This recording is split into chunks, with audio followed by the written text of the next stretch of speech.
کلام مقدس پرانے عہد نامہ میں سے ہوسی نبی کی کتاب، اس کا 13واں باب، اسرائیل پر آخری غضب کا نزول۔ افرایم کے کلام میں ہیبت تھی، وہ اسرائیل کے درمیان سرفراز کیا گیا، لیکن بال کے سبب سے گناہگار ہو کر فنا ہو گیا۔ اور اب وہ گناہ پر گناہ کرتے ہیں۔ انہوں نے اپنے لیے چاندی کی ڈھالی ہوئی مورتیں بنائیں اور اپنی فہمید کے مطابق بت تیار کیے، جو سب کے سب کاریگروں کا کام ہے۔ وہ ان کی بابت کہتے ہیں، جو لوگ قربانی گزرانتے ہیں بچڑوں کو چومیں۔ اس لیے وہ صبح کے بادل اور شبنم کی مانند جلد جاتے رہیں گے، اور بھوسی کی مانند جس کو بگولا کھلیہان پر سے اڑا لے جاتا ہے، اور اس دھوئیں کی مانند جو دودھ کش سے نکلتا ہے۔ لیکن میں ملک مصر ہی سے خداوند تیرا خدا ہوں، اور میرے سوا تو کسی معبود کو نہیں جانتا تھا، کیونکہ میرے سوا کوئی اور نجات دینے والا نہیں ہے۔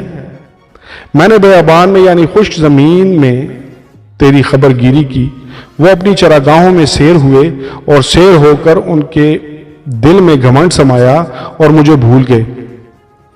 اس لیے میں ان کے لیے شیر ببر کی مانند ہوا، چیتے کی مانند راہ میں ان کی گھات میں بیٹھوں گا۔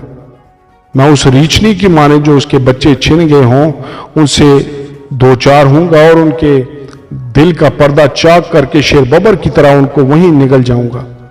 دشتی درندے ان کو پھاڑ ڈالیں گے۔ اے اسرائیل، یہی تیری ہلاکت ہے کہ تو میرا یعنی اپنے مددگار کا مخالف بنا۔ اب تیرا بادشاہ کہاں ہے تجھے تیرے سب شہروں میں بچائے، اور تیرے قاضی کہاں ہیں جن کی بابت تو کہتا تھا کہ مجھے بادشاہ اور امراء عنایت کر؟ میں نے اپنے قہر میں تجھے بادشاہ دیا اور غضب سے اسے اٹھا لیا۔ افرایم کی بدکرداری باندھ رکھی گئی، اور اس کے گناہ ذخیرہ میں جمع کیے گئے۔ وہ گویا درد ذہ میں مبتلا ہوگا، وہ بے دانش فرزند ہے۔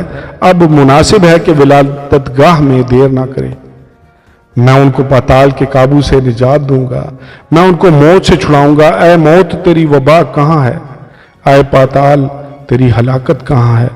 میں ہرگز رحم نہ کروں گا، اگرچہ وہ اپنے بھائیوں میں برومند ہو تو بھی پوربی ہوا آئے گی۔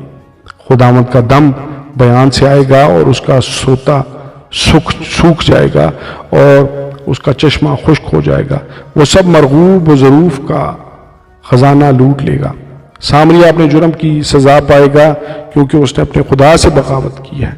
وہ تلوار سے گر جائیں گے، ان کے بچے پارا پارا ہوں گے، اور باردار عورتوں کے پیٹ چاک کیے جائیں گے۔ آمین اور آمین۔